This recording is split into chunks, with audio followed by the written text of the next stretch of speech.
brothers on the team, yeah, we getting it done. And shout out to Travell, yo, you number one. It started with a dream that turned into a vision. To educate new generations is our mission. Ears to the streets, yeah, we steady politicking. If it ain't about to change, mind your business. Now wait again, minute. Wave your hands with it. Wait again, minute. Wave your hands with it. Now wait again, minute. Wave your hands with it. We top picks like we all up on the gram with it. Now wait again, minute. Wave your hands with it. Now wait again, minute. Wave your hands with it. Now wait again, minute. Wave your hands with it. We top picks like we all up on the gram with it. Episode of Wait Again Minute podcast. And of course, I'm Gam, and I cannot have an episode without my co-host, Miss Go Getter. Oh, yeah. Okay. Miss Go Getter. Okay. Yes. Okay. So I heard you a little louder tonight. Okay. So that means we're going to have a good night, right? I don't know, because I can't hear you. You can't hear me? Mm-mm. Okay. Well, it doesn't matter. It's still rolling. Oh, okay. Yeah. So we probably had to edit that part out. Anyway, tonight we have a special co-host by the name of Miss Denise Battle. Yes, like Battleship. Battleship. I don't know why I hesitate to say your last name because I know your last name. It's all good. So how has your weekend been?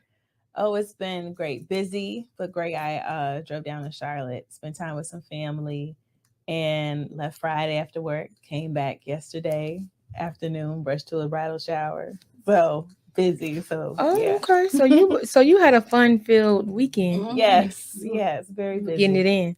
So you came straight from Charlotte to a bridal shower? Yes, I Okay. came in. Yeah, I got in like an hour, like just in time before the bridal shower. And she's a good friend of mine, so I let me go show my face. Yeah. And of course, I didn't regret it. The food was amazing. My bridal shower and baby shower food is usually always so good. Yes. It's either you be really my hungry goodness. from playing all the games, Oh my or it's goodness. just really be good. But you know what though? I guess it has to be good because if not, by being in a small intimate setting, you'll quickly find out, if it's not good. So Uh-huh. You ready to so go. you definitely want to make sure the food is good because Yes. people having a good time too. So Right. Yeah. I mean, you got deviled eggs, fried chicken wings, all that meatballs. Yeah. good stuff. Mm. Good party food. Yes. So anyway, can you please introduce yourself to our viewers and listeners of Wait Again Minute podcast?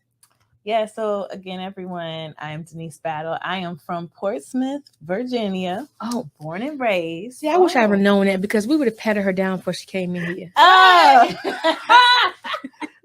No. See.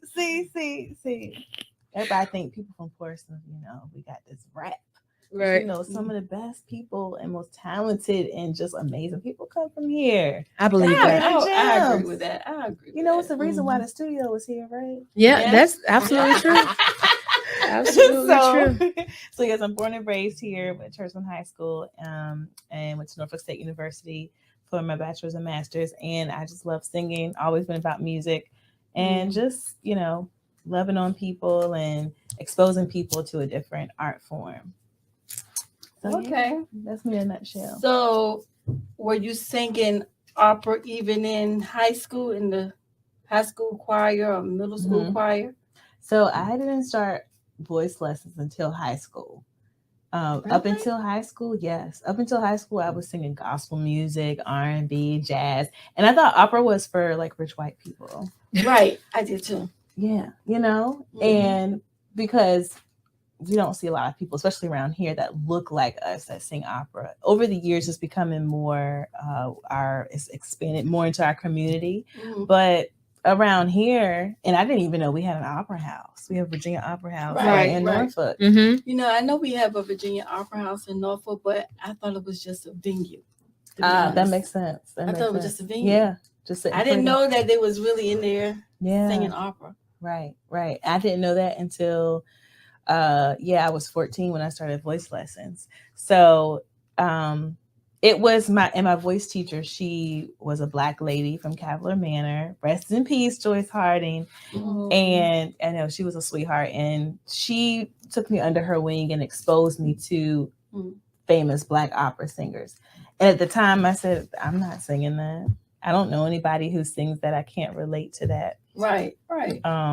But over time, it took me to study overseas in Graz, Austria, for 6 weeks. It was a summer program. Okay. And I learned how to speak German and say German poetry and sing German literature, German Lied as they call it. Mhm. And it was just a different environment, and seeing people, Black, white, Hispanic, Asian, from all parts of the earth come together and sing this beautiful art form. And that's when I said, oh, okay, I can see myself doing this. It's beautiful, and the stories we tell. So let me ask you this. So Mhm. why opera? Like what made you, I know you say you sung like hip hop, gospel and stuff like that. You know, well, first of all, before you answer that question, Mhm. is it a certain, what is it called, octave Or range? right, Yes. that you have to have in order to do opera, right? Yes. So you already had that. I did. I didn't even know it. I didn't even realize it. It took a lot of training, or just discovering. I just want to say discovery about that. Wow. Okay. Yeah. So then, okay, my second part of the question is, what made you do opera? Like, what made you say, you know what? I know you kind of fought it for a little while. Like, no, I don't want to do that. I want to do that. Right. So what made you say, you know what? I'm gonna try my hand at it. I think because it was something different and it was new, and I didn't know a lot of people at the time who sang that style, and it was like a wow factor. But also, just understanding the voice. So in R&B and gospel music, we do a lot of belting, all that stuff, sing full voice. Opera, it's really, really intricate and intimate with the voice. It's a lot of breathe. I mean, any type of singing, breathing is the foundation, right? But with opera, it's very specific, and then you integrate, foreign language into it, and then the phrasing and the acting and telling the story. So that was like the wow factor for me. That's what had gotten me hooked. Oh, because literally, telling the story. Oh, really? Mm-hmm.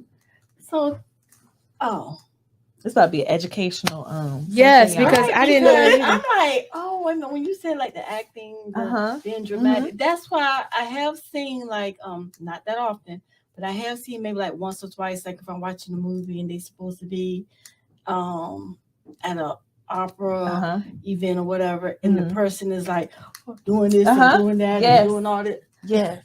Oh, so do you do that too? So we do that. So opera, essentially, a lot of these stories come from novels. And so I'll say an example. There's an opera called La Traviata. I tell people, you've heard the story Pretty Woman with Julia Roberts. That Julia Roberts, Pretty Woman, they got the storyline from, I forgot the name of the novel. Y'all, my memory gone just when I thought about it. But this opera is an adaptation of that same story.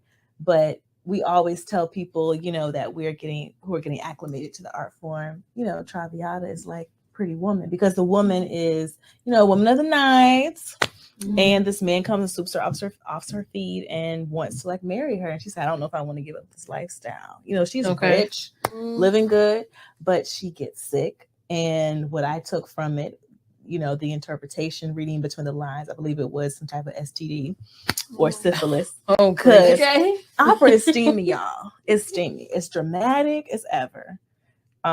It's a lot that goes on. So I tell people, if you like reality TV shows, I do. You would like opera.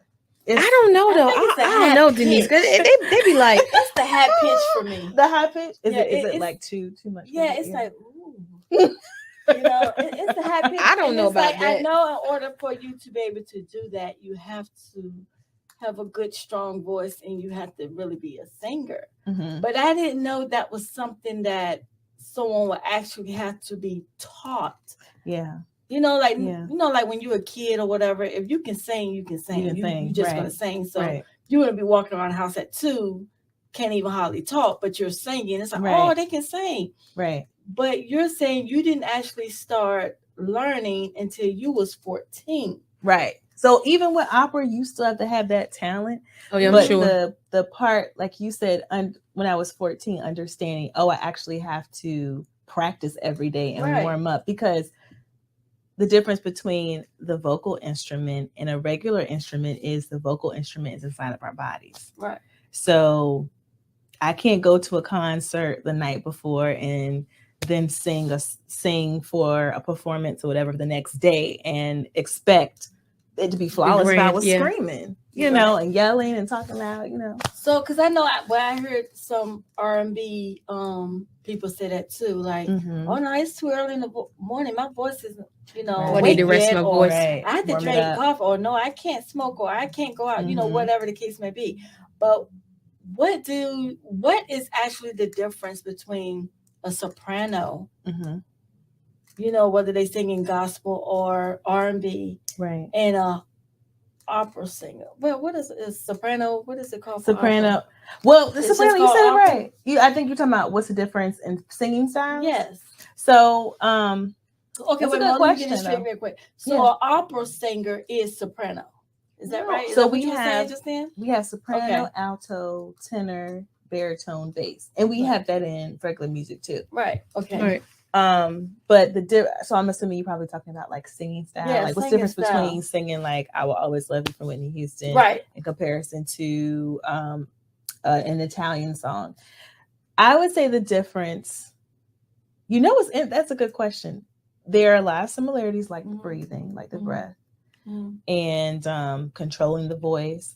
But the minor difference with opera is it's a technique where you kind of have to, I don't want to say mask your voice, but you have to get into a certain placement of the voice. So I can demonstrate real quick. Yes. So if I sing something like, Jesus loves me, this I know, for the Bible tells me so, versus singing opera, Jesus loves me, this I know, for the Bible tells me so.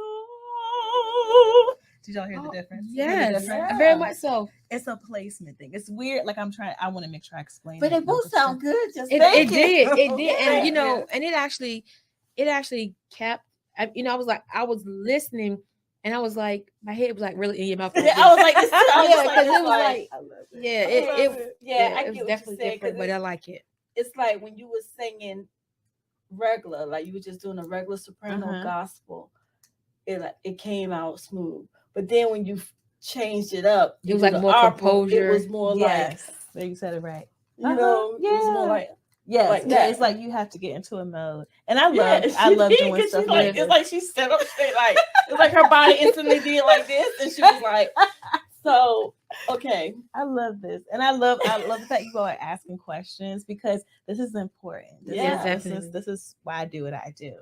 So yeah, it's and you all be, I always ask for honesty.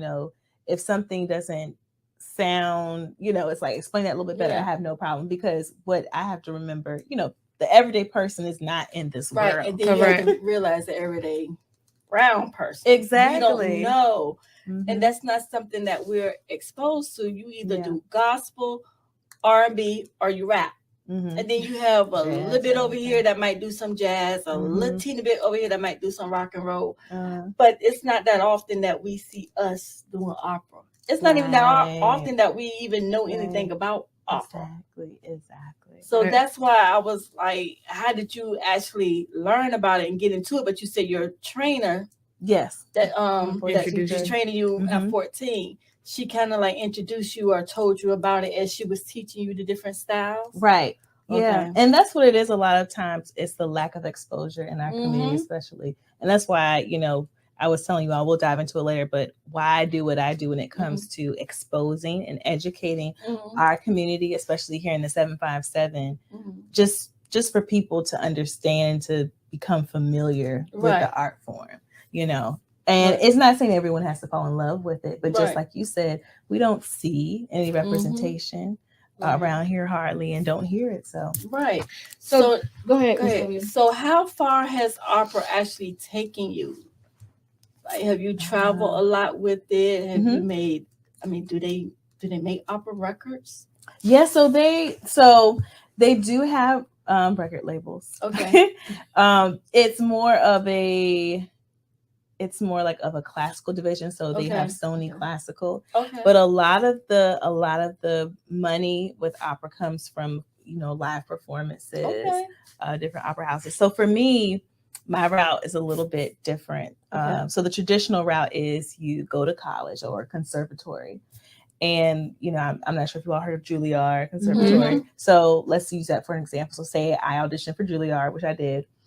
And you get in, then once you're in the conservatory, they basically prep you to get into a young artist program. And a young artist program is a paid internship, but for singers, it's a way for you to, you know, get exposure on stage.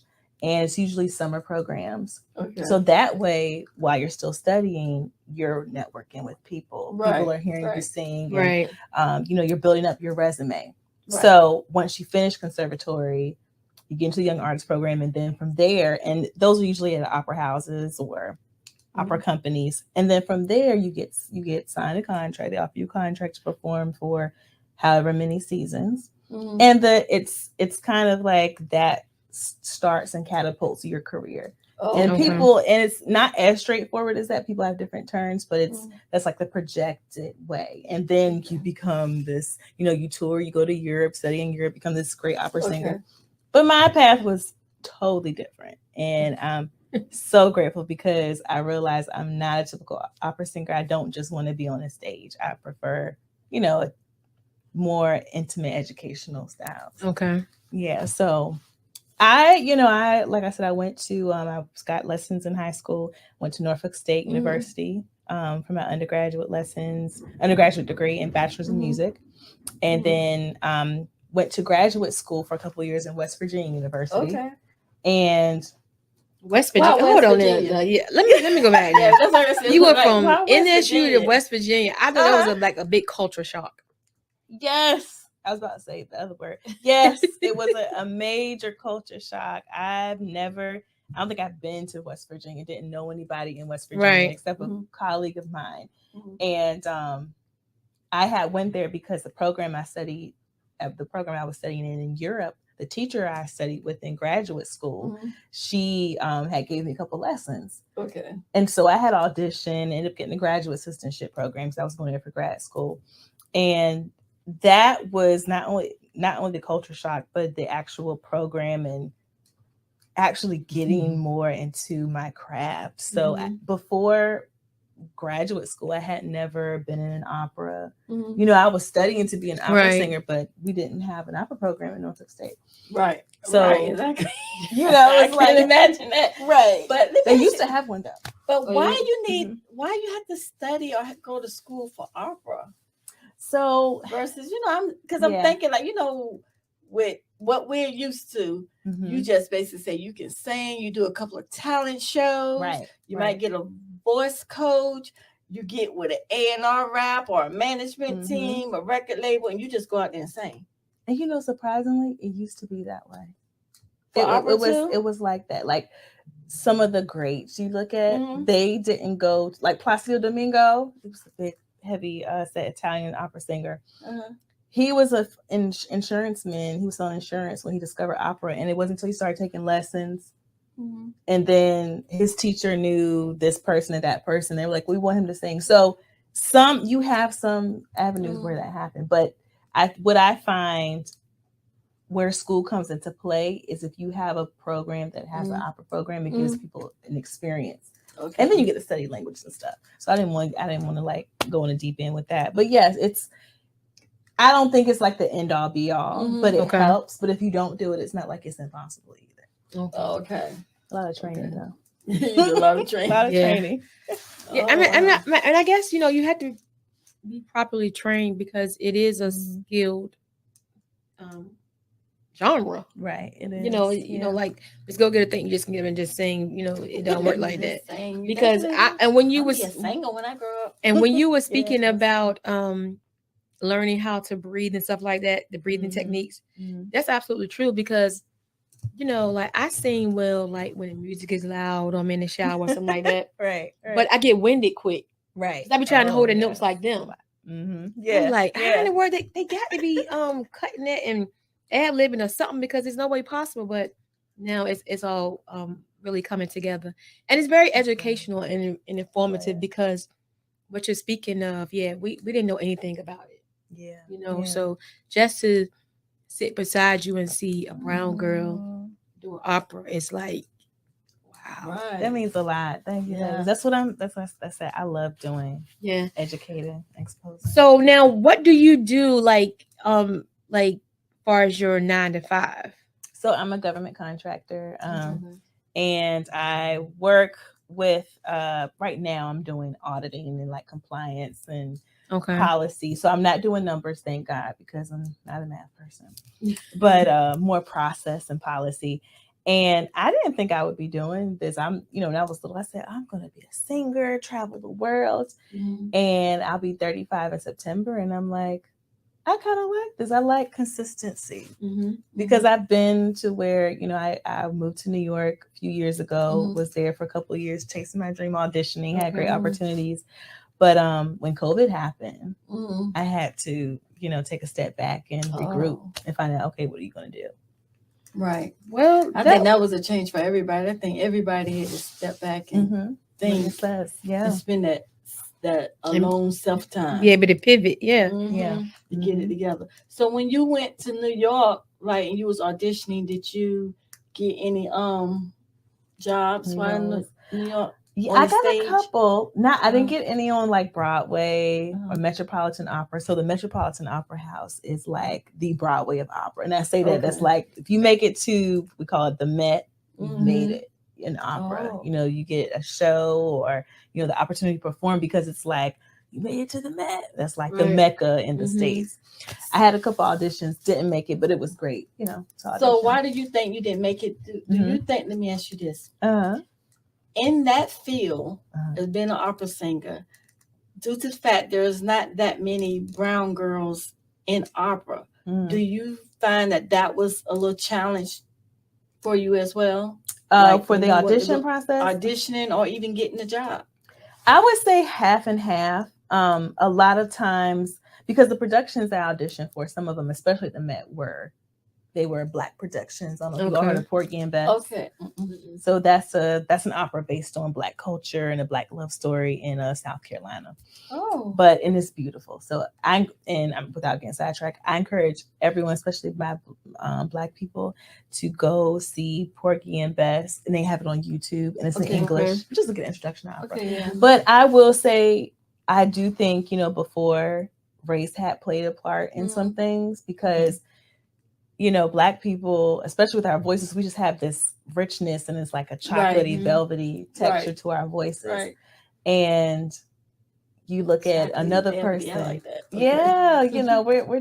We're just amazing. We're so gifted and eclectic in who we are. So when you look at another counterpart who is not Black and they don't deliver and they don't bring as much to the audition as you have, but then you look at the rest of the cast of who they hired, and you're like, okay, I see what that happens. I will say now, initially when I went into auditioning, unfortunately, I wouldn't say I had that in the forefront, but that was always on my mind. Well, I'm a Black girl. And I think it hindered me in some ways. And it wasn't until I moved to New York and got more exposed, because up there it's so many, the audition pool is diverse, but there's so many Black people being successful, and in Europe too. But it's like, you really get to see, man, these people are talented. They work hard. They're bringing their A game, and like, they're not playing. So when I moved there, it was like, you have work to do. So if anything, I think it caused me to take a step back and assess where I was and see how serious and how bad do you want to sing, or do you want to pursue this? And also, it being I did my best audition. I had to understand it may not just be your time right now. That's absolutely true. That's true too. Yeah. So are you still auditioning, or did you just completely step back from it? So I'm not auditioning right. Well, I did have an audition last spring with Virginia Opera, and that went well. I work with them sometimes with community things, but I took a step back from auditioning like I was, because I'm stepping into original music now. I put out a song. I'm exploring different sides, more of the contemporary side, because I still take voice lessons. I still teach people. But I wanted to dive more into like R&B and jazz, like the roots of where I started. Yeah, so you back to doing R&B now? Yes. Your song, I'm gonna say your song that you released is R&B. Yeah, well, it has an R&B feel. It's a holiday song, but I do want to explore more like house music, R&B, jazz. I want to do different things. Right. Yeah. Well, I mean, I guess you can do that with the voice. See, told you, I'm good with the music up. But let me ask you this: what is it that you want people to know about opera that they don't know? Or what do you want to expose them to that they haven't been exposed to? I want to expose the humanity of opera to people. I want it to make it so basic and similar, and break it down to where somebody can hear the song, or even if it's a foreign language song, I introduce what it's about, and they hear it and they say, "Oh, this sounds familiar. I've been through that." You know, it's. I just want people to. I want to introduce it to where it's not as foreign as we think it is. Yeah. I think that would be a good thing to do too, because when I hear opera, I have no idea what they're saying, what they're talking about. It just sounds loud, and I just don't. No, it's just like it just sounds loud, and I just don't know. And I think that's probably one reason that I never really, set and got into it or consider it. And that might be reasons why others, because we don't know what they're saying. You know what I'm saying? Right. So I think that would be good if you can actually do it like a story tell. Like you basically give a summary of this is the story, blah, blah, blah, and then you sing the song. Then I think that would be so good. Basically what you're saying, she had to put it in layman's term for us. It's simple. Right, exactly. Simple, right. Exactly. Because you think about it now, I don't know how many times Gam you ever hear, but even I was watching Sex in the City a couple of weeks ago, and Carrie went to the opera. And the person was just in there just and doing that part of the show, my mind drifted somewhere else. I think I decided that was my break time. But at the same time, I'm watching the show, but I have no idea, what's being said. So I think if you did do that, and that might be, I don't know if that's your plan, but that might be something good for you to do. Because then you have that vibe and that personality where you're going to bring people in anyway to want to listen. So it's like, because I'm sitting here like this, like, oh, really? Sing it? So I think you would, especially like younger kids, they're going to want to listen. So then if you tell them the story time in a story time kind of format, and then you sing it to them, they can understand it better. Like, oh, what she's saying is, but see, now if you sing it to somebody like me, I'm like this, I don't know what she's saying. And that's what, so I'm grateful to have the opportunity to be a resident artist with the Contemporary Arts Network in Newport News. Shout out to the CAN, as we call it. And, I heard of the CAN. Yeah, it's the made Asa and Kira Jackson. And I'm one of 6 other artists who are extremely talented as well. And when I interviewed, I told them that was what I wanted to do. My vision and what I love doing, I will go into a neighborhood and give me a mic and some green or whatever. I will sing and get people to come, and I will talk to people. I will say, okay, this is what I'm singing, this is what I'm about. And we're actually working on that this spring. And let me know, because I will come. Yes, I will. I will come just so I can hear it, because it's interesting now that I know someone that looks like me that actually sang before. It was like, I just thought it was like, it was like it's we don't identify with it. We weren't exposed to it. You don't. But I think that would be good though, to do it like that, and a story tell. I think that would be really dope. That would be really dope, because you willing people in. You're basically telling them the story. You're telling them what you're talking about. Even if you do it like you just did, you said a verse in R&B. In gospel. Then you flipped it and you said it in opera, and it was like, that's what you were saying. You know what I'm saying? Like, that sounds good, right? But the other time, I'm like, I don't know. Because we don't, our culture it's a European, if we're being honest, it's a European art form. Our people, we made everything else. We made all the American music is because of Black people, right? So that's another thing too, integrating how we can tell our stories with this art form. And I will say, opera has been, some of the composers have really taken a deep dive with that. I will say Virginia Opera, they will be debuting the Love Virginia, the love story about the biracial couple here in Virginia. What was their last name? The Loves. Oh, the name of it is the Loves. The Loves, but it was a couple. It was a biracial couple, a black woman and a white man. The Lovings. I'm sorry. I think I saw that movie before. They had a movie after that before. I think so. Yeah. Yeah, I seen that a couple of years ago. It was a movie, and they're making that into an opera. Oh, yeah. See, I never knew that either. So basically, to sum it up, opera is basically like storytelling, a play almost like storytelling with a play, but you're just saying it, you know, in a higher pitch, right? Like a soprano, and you're just singing the whole time right. instead of talking. Like so you're singing like almost like a soprano pitch, almost. Like, not all of them are soprano or tenor. Well, you know, but most of them are like really high, like soprano. Different voices. I mean, you have some deep voices, baritone and bass. No, you cannot. I love it. No, you cannot. Well, let's not try it tonight. I want to try it. No, that would be embarrassing. Real tight. Just like tell people you want to sing hot. See, you just kind of squeeze your butt. No, because Miss Goga she's tone deaf. Like I'm telling you, like I was like, ain't no way in the world. Like you do not understand like what's going on here. Oh. That's what they call you Miss Go Getter, because you're gonna make a way to make it happen. Right. Oh yeah. She's definitely gonna do that. So what do you do? Around singing like that, singing opera. I'm practicing. Oh gracious, no! You practice holding a note first before you try to. You're gonna be at her event, and I'm gonna be singing too. Next thing you know, she's gonna be like, "Come on." No, I doubt it. Give but me a hint. Anyway, Denise, what do you do for fun? Like I know you, you know, you kind of got your hands in a lot of things. But what do you do for fun? Let your hair down and just, you know, be you. I love dancing. I love traveling, like dancing around the house. Yeah. I like dancing, period. But I will put on some music, a good DJ mix, and I was just dance and wind down. But I like to be by the water, like to wind down. Yeah. Yes. I like to go like to the park or somewhere where there's a body of water. And just sit and just listen. You know, listen. Yeah. I believe nature has a lot of healing elements for us. The earth, we don't realize how much healing we have at our disposal.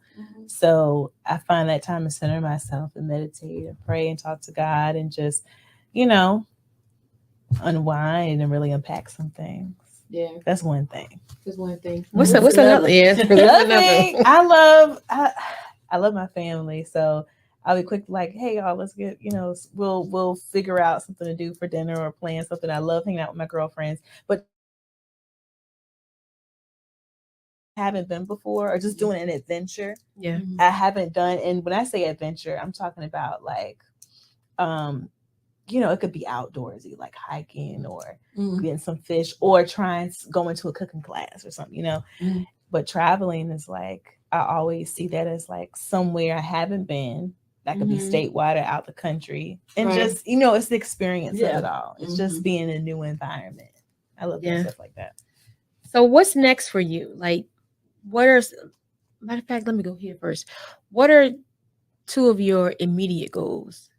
Two of my immediate goals is to get more into investing, real estate investing, property investment, and to figure out how I want to stand out in my business in music, but also with that doing something unconventional.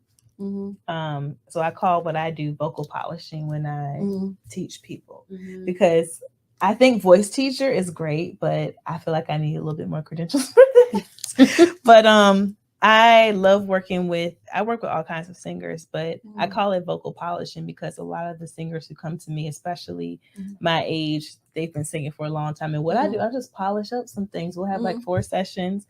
And my teaching style is very simple. I approach it, like I said, with breathing. I give them exercise they can use on a day-to-day process that integrates into their lifestyle. And, you know, they'll come back to me. And I hear it before they come back to me, but I can hear the change. And they'll say, oh my goodness, those exercises you gave me, I can use that. You know, it's like a switch. They said, I use that. I've been using that for like since we met or since we had teaching, and I've seen a difference. And I'm like, that's what it is. It's really your body understanding muscle memory. So I know I went deep into that, but yeah. And just like another thing too is like enjoying the present, you know. So you can teach me how to sing? You know, she said polishing. Look, no, what she said, you can polish what you don't have. Look, she said, and look to the left. I gotta have a session with you. Right. I gotta hear you like sing a song. You hear it now. You hear it now. It's no need to waste your money. Right. Let's see if I can hear something else. Oh gosh. It's not gonna work. It's not gonna work. Not at all. You gotta work with it. Yeah. I think I can do it though. Watch. Yeah. I can do it. Right, so you're playing. So I'm gonna make this happen. Right. I'm gonna say because I'm really like interested because I just like the way I think you caught me when you did that switch just then. Yeah. Like you really caught me. I was like so now I'm like, oh wow, like I understood that. Like I can do that. I'm gonna do that. Yeah, it gave you some inspiration. So, it gave you some inspiration. Yes, you did. You really did. Now I'm gonna walk around singing opera. So you're playing right now, and your business that you're starting, are you already into it? You have your CD. But they don't call it single anymore. They call it they stream everything. Yeah, on streaming platforms. Yes. Yeah. So what's the name of it? It's called Seasons All About. And what is it about? It is about going within and using that love and light that you have and blessing somebody else with it. I released it around Christmas because, it was I think it was a great holiday song, but I feel like that's the greatest gift to give is love. The Bible says love, is the greatest commandment. It's also the greatest gift. I feel like you can give somebody is love. And when you love yourself and you're in love with who you are because nobody can be you, you're stuck with you and you embrace who you are. You in turn you share that light and that's affecting other people, whoever you come into contact with. So I think that's true. I tell people go inside. Like one of the verses was, when was the last time your presence made somebody smile or made a difference in somebody's life? And if you can't recall, tap into your inner child, like tap into that youthful side, the little girl of who you are and what makes you smile and, just exist in that. Was there a reason behind that song other than, you feel like love is a gift? Is there a reason, like a personal reason? Yes. I would say I finished that song in, it was like October, I think. I was going through that unconsciously. I didn't realize it, but I was going in that experience. I was discovering more self-love about myself. I thought I had self-love down pat. And it wasn't until, during that time and I had let go of some dead weight. And I said, you know what, you need to spend some time and do some shadow work and really find out what's going on. And, I was talking with my therapist and she said a few things that just made a switch. So I was already planning to work on a song, but I really wanted to, just reflect and pull from that what I was going through. And yeah, at this point, I'm just all about, us being who we are in our highest selves. Yeah. That being, who we are and just being in that existence, existing in that, mindset and state of being. Yeah. That's it. That's all you can do. Yeah. That's it right there. But I think a lot of people don't do that. A lot of people are scared to get to know ourselves because we start uncovering a lot. And we don't really want to do that. It's uncomfortable. Yeah, it's very uncomfortable. Yeah. You got to visit some places that, you don't want to go back to. Right. Yeah, or try to avoid at all costs. But I was going to ask you, I don't know, but I'll be honest with you. And because we're unapologetic and unfiltered, I have to be honest. Yeah. I knew nothing about you, right? A young man came on the podcast and he was like, look, you got to get this girl up here. And I was like, why? She was like, she's saying opera or whatever. I was like, come on, bro. Like, really? So shout out to you, Shy. Yeah. So I did reach out and I didn't know where the conversation was going to go because what I'm learning is like we as a people, when we don't know stuff, we kind of like shy away from it. But I'm realizing that the platform that we do have is about moving our people forward. So we have to, have those conversations and visit places that we wouldn't normally, be. Right. But I have really enjoyed this conversation. Wow. And, just like Miss Go Getter, I'm intrigued to learn more about it. I don't want any lessons, anything like that. But I'm intrigued. Like I want to, go to a show. And see and sit through it and see how it's done, because it's unfortunate. I've only seen it on TV. Right. Me too. Right. Like I said, I didn't know the Opera House actually had opera going on there. I thought it was an actual event hall. Like you can book it. You have your wedding, your bridal shower. Now I knew that now. I didn't know. It says opera. What's in something Virginia? Virginia Opera House. Yeah, but I didn't know that there was an actual thing. I thought it was just the name of the event hall. That's why I'm a little smarter than you. I'm so done. Either way. Ain't no way. Y'all work good together. Y'all Ain't no way. Yeah, definitely. But I really did though. But I'm glad to know different now. Now I really want to go. I really want to go to a show. Yeah, and I think it's more so like it's like Miss Go Getter said, it's your personality that you have that inviting type of charisma about you. So people, like you said, grab a mic and get in the street. Yeah, people are gonna come. People are definitely gonna come. Yeah. So what's she saying? Yeah. This means a lot, ladies. Thank you so much, because I think there's a disconnect with the opera community and our community or just people in general. And they're working towards that, but opera is very, highbrow, or it comes across very highbrow, like a certain, you have to, this, right. Yeah. But opera is so vast, and more so, not so much the storytelling, but the style of singing, like what I did. And I said, if I can do that by reaching people, I will say one organization I was connected with when I was in New York was the Opera Collective, and we sang in the train stations to people. Like, how was that? It was. I love stuff like that. It was scary initially. You get people from all across, everybody from all walks of life.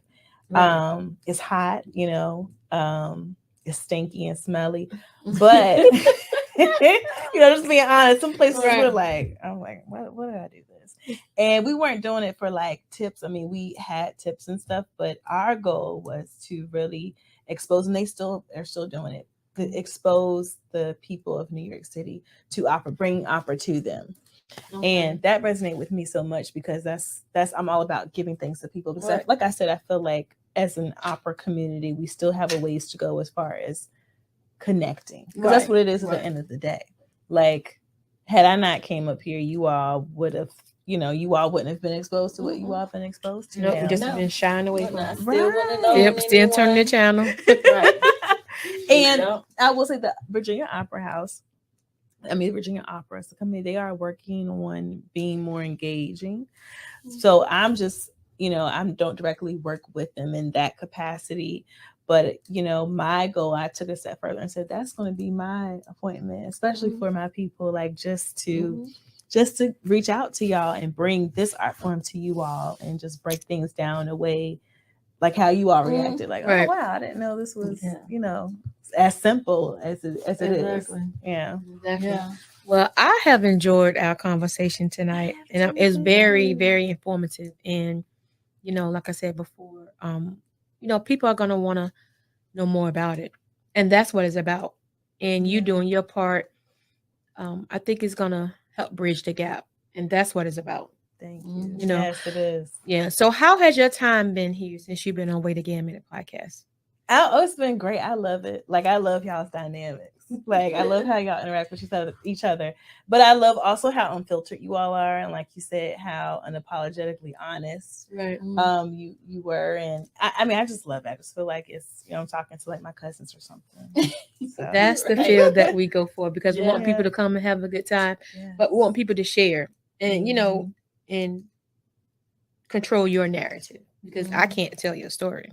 Yeah, only you can. Right. So I'm not gonna sing it. Why not sit you in the hot seat?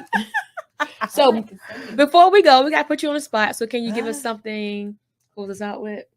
Oh shoot. Okay. All right. Miss Go Get It. Don't you say nothing. Oh, Dad, because you know I was about to jump right on in. Look, Miss Go. I'm just telling you, Miss Go Get It, true to her name. She's gonna get what she wants. Yes, she's definitely a go getter. Okay, I'm taking some water. All right, what am I gonna sing? Okay, this is the most common song I've sing. I've sing this song to death, but it's probably the only song I can sing right now, comfortably sitting down. And it's a summertime from Porgy and Bess. This is a lullaby. One of the characters in the opera, Clara, she is singing to her newborn baby and basically talking about, what she envisions for the child when the child grows. Okay. All right. You just gonna sing a little bit of it. You gotta sing the whole Okay. thing. Go ahead. Summertime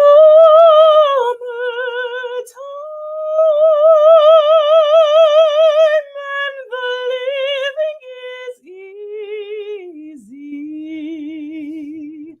Fish are jumping and the cotton is high. Oh, your daddy's rich and your mom is good looking. So hush, little baby, don't you cry. Say your Girl, daddy's you rich got 'em. and your mama's good looking. What? So I hush, like little baby, that. don't you cry. I caught that.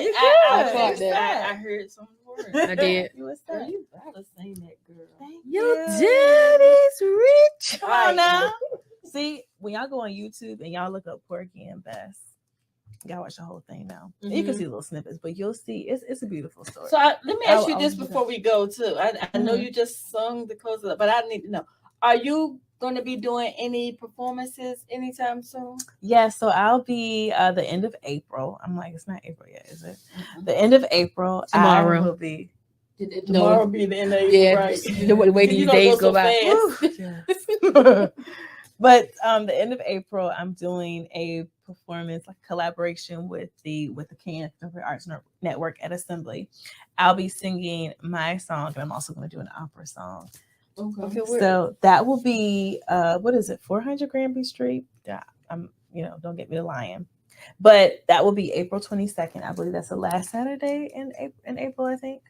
And I'll be singing, but it will also be you'll have other artists as far as like sculptors and painters and another resident artist that we have. Two other ones are Tyler Donovan and Chris ID Jeter. They're hip hop artists. I know Tyler Donovan. They're going to be doing something as well. So that's the next place to catch me. And after that, I'm doing something in May with the CAN again. But that's the community one I was telling you all about. Okay.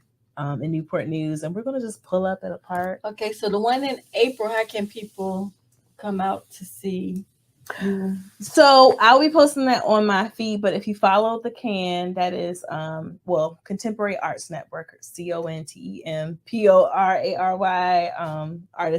Arts Network. They post all the information. Okay. And so we haven't went into heavy marketing yet, but if you go on the website, you will see they'll have tidbits of what we're doing. Okay. So in the coming weeks, I would say probably in the next week, they'll start pushing that event. Okay. And also if you follow me at Denise, DENISE_Nicole and NICOLEB, Denise Nicole B, I will be posting as well and just keeping people up to speed. That's all I was about to ask you. Yeah, what's your social media handle so people can follow you? So that sounds good. So Ms. Go Get It. Any further words from you?